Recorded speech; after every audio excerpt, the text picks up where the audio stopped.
कुरुक्षेत्र की भूमि पर जब धर्म और अधर्म आमने सामने खड़े थे, उस दिन एक 16 वर्षीय वीर अभिमन्यु, जो कि अर्जुन और सुभद्रा के पुत्र थे, नियति की सबसे कठिन परीक्षा में उतर रहे थे। उसके सामने था चक्रव्यूह, एक ऐसा रहस्यमय युद्ध रचना जिसका भेदन केवल देवताओं के समान योद्धा कर सकते थे। अभिमन्यु धीरे धीरे आगे बढ़ता है।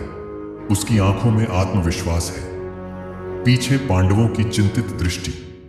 कभी पूर्व में जब अभिमन्यु सुभद्रा के गर्भ में था, तब भगवान श्री कृष्ण ने उसे चक्रव्यूह के ज्ञान की कथा सुनाई थी। सुनो बहन सुभद्रा, चक्रव्यूह एक ऐसा रहस्य है जिसे समझना कठिन है।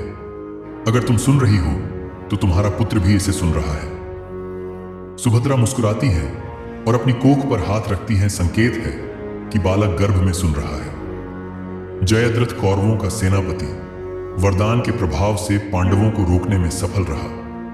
अभिमन्यु ने चक्रव्यूह में प्रवेश कर लिया, परंतु नियति ने उसे अकेला छोड़ दिया। पांडवों के चेहरे पर क्रोध और व्याकुलता का मिश्रण, वह चाहकर भी भीतर नहीं जा पाते। अभिमन्यु अकेला था, लेकिन उसका साहस हजारों सैनिकों पर भारी था। करुणा, अधर्म और युद्ध नीति को भूलकर कौरवों ने मिलकर उसे घेर लिया। अभिमन्यु शांत है, उसके हाथ में रथ का चक्र है। चारों तरफ कर्ण, दुशासन, अश्वत्थामा और दुर्योधन खड़े हैं। युद्ध थम गया था। वीर अभिमन्यु अब इस मृत्यु लोक से पार जा चुका था, पर उसका बलिदान, उसकी वीरता और उसकी आभा चिरकाल तक अमर हो गई। युधिष्ठिर मौन खड़े हैं, उनके चेहरे पर गर्व भी है, पीड़ा भी।